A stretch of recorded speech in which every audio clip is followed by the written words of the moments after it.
So I know there's a bunch of you that need to gain weight to get healthy. I used to be in that position when I had my eating disorder, obviously, and I remember I went to the dietitian and she told me to just add butter to things.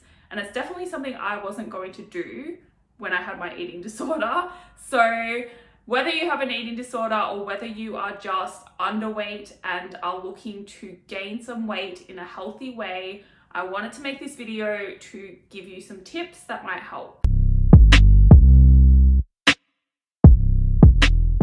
Hello, welcome back to my channel.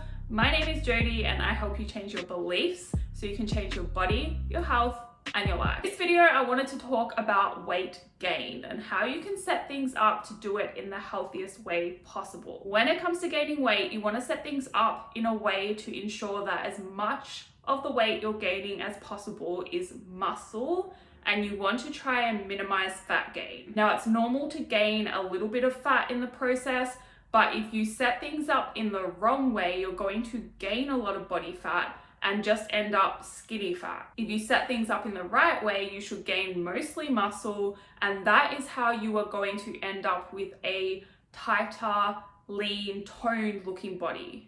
Not just a skinny one and not a skinny fat one. And obviously you want to respect your health all the time, right? Because health is everything. So you want to ensure that you are gaining weight and health at the same time. You don't want to be gaining weight and then kind of losing your health. And what I mean by that is if you have too much body fat on your body, whether you are skinny fat or whether you are overweight and carrying too much body fat, it's not good for your health. The more muscle mass you can build and maintain, the better it's going to be for your longevity, aging, functioning optimally as you age, reducing your risk of disease, so many things. So how you want to set things up, the key to this, right, is you have to be doing some kind of resistance training to make sure you are gaining muscle and not just body fat. And then obviously that weight gain is going to be dictated by your food intake, because to gain weight, you need to eat in a calorie surplus. But this surplus doesn't have to be big.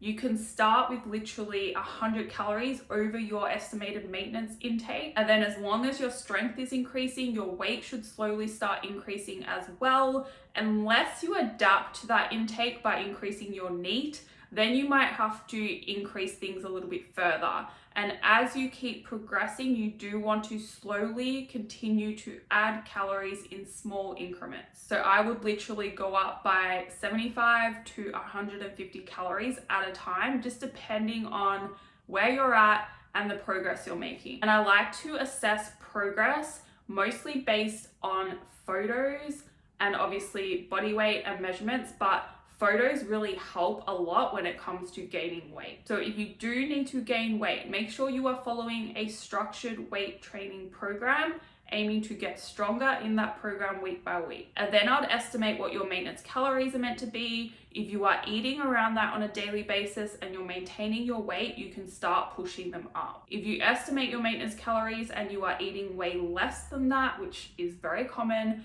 then what I would do is I would use that as a benchmark that you want to build up to, and then you're probably going to have to go over that and continue. But I know for a lot of you, it's really uncomfortable to make a big jump up, so you don't need to. Just take it gradually and slowly and let your body adjust to that extra food intake. Like with all of this, right, there's always a method that you can follow, but you should be listening to your body at the same time, looking at your progress, and then adjusting everything according to how you're feeling and your progress. Now, when it comes to food selection, you want to make sure you are hitting your protein target. I would start by aiming for 1 gram per pound of body weight. And then the main thing, really, I like to use the 80-20 rule, right? It's so simple, but it really does work. So 80% of your diet should be coming from mostly whole food sources, and then the other 20% can be whatever you want. This is opposed to just going out and adding butter to things and eating a pile of junk food to gain weight quickly. We don't want that.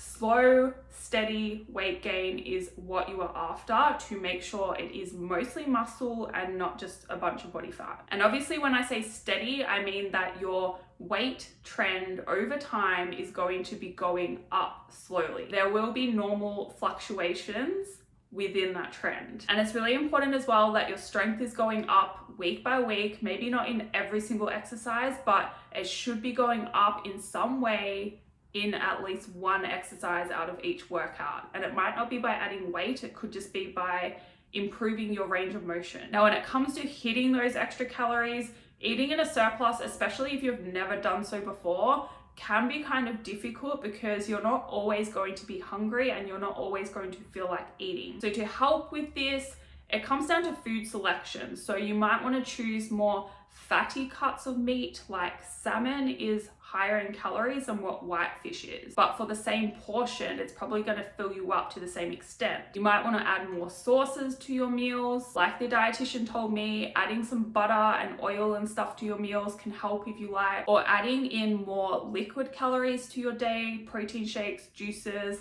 I was just talking about this with one of my clients. That is a convenient and easy way to get in more calories because it generally doesn't make you as full as whole food does. Now, mentally as well, this can be the biggest challenge in terms of gaining weight and eating in a small surplus. You really have to trust the process and trust that so long as you are getting stronger in your workouts and working out really hard, and what I mean by hard is you are choosing the right weight and you're not working out to sweat or to burn calories, you're working out to get strong. If you're doing that, if you're taking things slowly, you are going to end up with a body you are proud of, especially in terms of what it can do and in terms of what it looks like as well. Weight gain doesn't have to equal fat gain, and you might gain a tiny bit of fat, but generally that's going to be dispersed across all your body. So you're not going to notice it as much as you think, but it can mess with your head, especially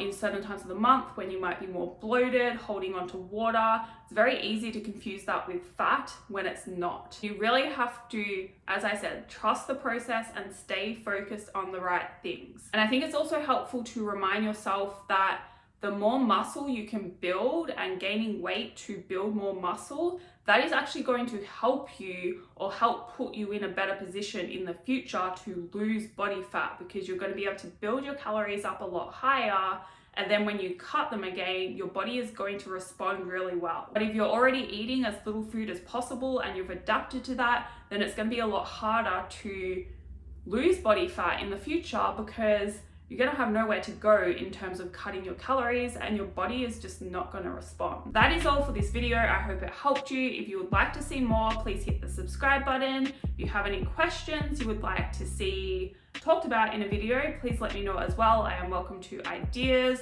but I don't make workout videos. That is the one exception. Anyway, I hope you enjoyed, and I will see you in the next video.